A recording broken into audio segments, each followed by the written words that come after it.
मंडळी, दिवा असतो ना, दिवा. आता हा दिवा तांब्याचा असू शकतो, पितळेचा असू शकतो किंवा अगदी मातीचाही असू शकतो बरं का. पण या दिव्यातून निघणारी ऊर्जा जी आहे ना, ती घरातली नकारात्मक शक्ती नष्ट करते, असं वास्तुशास्त्र सांगतं. आता रोज संध्याकाळी सूर्यास्ताच्या वेळेला आपण देवाजवळ दिवा लावतोच, बरोबर.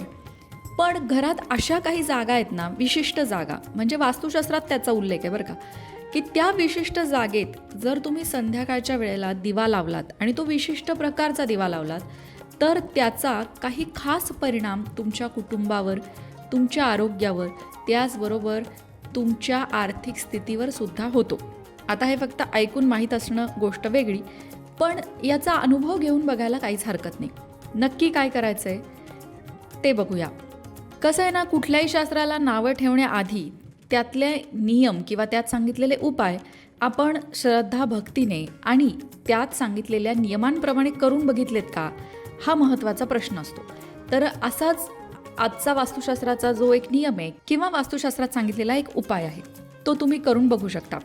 आता उपाय काय आहे, तर तुमचं घराचं जे मुख्य प्रवेशद्वार आहे, घराचा मुख्य दरवाजा, हा फक्त आपल्या येण्या जाण्याचा मार्ग नसून तिथूनच लक्ष्मी आपल्या घरात प्रवेश करते. रोज संध्याकाळी घराच्या मुख्य प्रवेशद्वाराच्या बाहेर उजव्या बाजूला, बरं का, घराच्या मुख्य प्रवेशद्वाराच्या बाहेर उजव्या बाजूला गाईच्या तुपाचा किंवा मोहरीच्या तेलाचा, म्हणजे गाईच्या तुपाचा पण चालेल किंवा मोहरीच्या तेलाचा पण चालेल, दिवा लावावा. म्हणजे दोन्हीपैकी एक तर गाईच्या तुपाचा किंवा मोहरीच्या तेलाचा असा दिवा लावावा. मग तो दिवा मातीचा असेल, तांब्याचा असेल, पितळाचा असेल, कुठलाही असू शकतो, तसं काही बंधन नाही. पण यामुळे होतं काय, तर वास्तुशास्त्रानुसार यामुळे घरातली नकारात्मक ऊर्जा जी आहे ती नष्ट होते किंवा नकारात्मक ऊर्जा घरामध्ये प्रवेशच करत नाही. आणि राहू केतूशी संबंधित जे दोष असतात ते दोषसुद्धा दूर होतात. आता राहू केतूशी संबंधित दोष म्हणजे काय, तर तुम्हाला असा अनुभव आला आहे का, की सगळं चांगलं चाललेलं असताना अचानक काहीतरी छोटंसं दुखणं की हॉस्पिटलाइज, दवाखान्यात डायरेक्ट ॲडमिट. म्हणजे कालपर्यंत माणूस चांगला होता, सकाळी गप्पा मारून गेला आणि आज काय तर अटॅक आला आणि डायरेक्ट दवाखान्यात ॲडमिट. किंवा आज काय काहीतरी कुठेतरी पडला आणि पाय मोडला किंवा पाय मुरगळला, जे काय झालं असेल डायरेक्ट ॲडमिट. हे जे असे अचानक होणाऱ्या गोष्टी असतात ना, त्या राहूमुळे होतात. असं जर होत असेल तर तो राहूचा दोष आहे, हे लक्षात घ्यायचं. त्याचबरोबर जेव्हा खूप एकटं वाटायला लागतं, माणसं खूप आहेत आपल्या अवतीभोवती, भरपूर नातेवाईक आहेत, पण मनातला तो एकटेपणा काही केल्या जात नाही आणि आपल्यासाठी हे कोणीच नाही आहेत असं जेव्हा आपल्याला वाटायला लागतं, तेव्हा ते केतूचे दोष असतात. तर असे जे राहू केतूचे दोष तुमच्या घरामध्ये किंवा तुमच्याकडे आहेत असं तुम्हाला वाटत असेल, तर तुम्ही तुमच्या घराच्या मुख्य प्रवेशद्वाराच्या बाहेर हा गाईच्या तुपाचा किंवा मोहरीच्या तेलाचा दिवा लावू शकता. याला काही खर्च नाही आहे, फक्त श्रद्धेने दिवा लावायचा, देवाजवळ लावतो तसा इकडे लावायचा. उपाय करून बघा. आणि कुठलाही उपाय कमीत कमी 21 दिवस सलग करणं अपेक्षित असतं, तरच त्याचा परिणाम दिसतो बरं का. उगाच 4-5 दिवस केलं आहे आणि मग सोडून दिलं आहे आणि काही नसतं, वास्तुशास्त्र सब झूट आहे, असं तसं नाही. कमीत कमी 21 दिवस तरी तुम्ही तो उपाय करा. त्यानंतर दुसरा उपाय जो आहे किंवा दुसरी जागा घरातली जिथे दिवा तुम्हाला लावायचा आहे, तो म्हणजे तुळशीला माता लक्ष्मीचं रूप मानलं जातं. त्यामुळे संध्याकाळच्या वेळी तुळशीपाशी दिवा लावणं हे बऱ्याच घरांमधून आज होतही असणार आहे, कारण हे पूर्वापार चालत आलेलं आहे आपल्याकडे. पण मधल्या काही काळामध्ये ते बंद झालं किंवा नवीन पिढीला त्या बाबतीत माहिती नाही. तर संध्याकाळच्या वेळी जसा देवाजवळ दिवा लावतो तसा तुळशीपाशी सुद्धा दिवा लावणं हे शुभ मानलं जातं. यामुळे काय होतं, तर त्यामुळे घरात सुख, शांती आणि समृद्धी नांदते. आता तुळशीजवळ लावलेला दिवा नेहमी तूप किंवा तिळाच्या तेलाचा असावा, ही नोंद मात्र घ्यावी. या सगळ्याबरोबर तुमचे प्रामाणिक कष्ट, मेहनत हे तर सगळं आलंच. काही ना कमेंट करतात खाली की आम्ही आता असा उपायच करतो आणि काम करत नाही, म्हणजे असं आडवी कमेंट करतात, आम्हाला आडवं लावण्याचा प्रयत्न. तर असं कोणत्याही व्हिडिओत आम्ही म्हटलं नाही की तुम्ही मेहनत करू नका किंवा तुम्हाला दे रे हरी खाटल्यावरही होणार आहे. पण बरेच जण मेहनत करतायत ना, त्यांना यश मिळतं आहे का त्यांना हवं तसं? जेव्हा नाही मिळत तेव्हा हे बाह्य उपाय जे आहेत ना, ते आपलं मनोबल वाढवतात. हे बाह्य उपाय आपलं मन प्रसन्न करतात.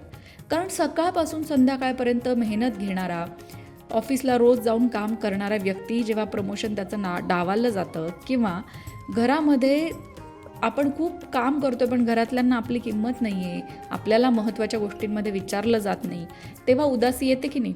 आणि मग आपण का करायचं हा प्रश्न येतो मनात, की मी का चांगलं काम करू जर त्याची नोंदच कोणी घेत नाही आहे. अशी अवस्था होऊ नये म्हणून असे छोटे छोटे वास्तुशास्त्रात उपाय सांगितले जातात की ज्यामुळे आपलं मनोबल स्थिर राहील आणि आपण न थकता काम करत राहू. कारण चांगल्या कामाला चांगलं फळ हे कधी ना कधीतरी मिळतंच. फक्त आता आपल्या पूर्वकर्मामुळे कधी ते लवकर मिळतं तर कधी उशिरा मिळतं. आणि मग आपण म्हणतो की माझ्याच मागे काय 7.5 आहे, मलाच सगळं उशिरा मिळतं.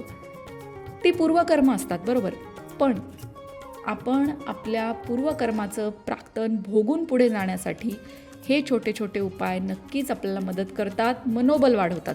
यामागे कुठलीही अंधश्रद्धा नाही किंवा मेहनत न करता फक्त असे उपाय करून तुम्हाला यश मिळेल असं तर अजिबात नाही.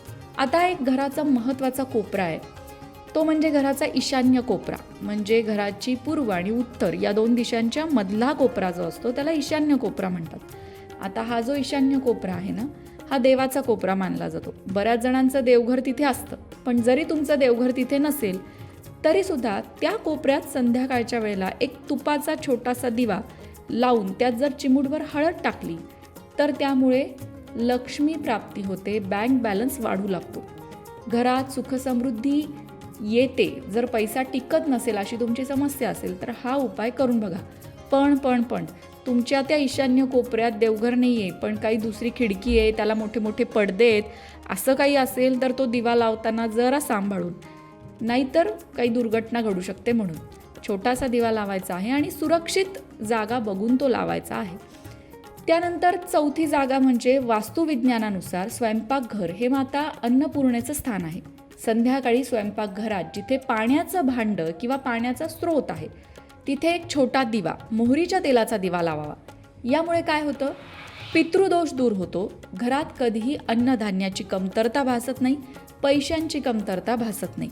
आता या सगळ्या गोष्टी किंवा हे दिवे लावताना काय काळजी घ्यायची आहे बरं, तर तुटलेला दिवा वापरू नका. पूजेसाठी किंवा संध्याकाळी लावण्यासाठी कधीही मातीचा जरी असला तरी तो तुटलेला दिवा नसावा किंवा खंडित झालेला नसावा.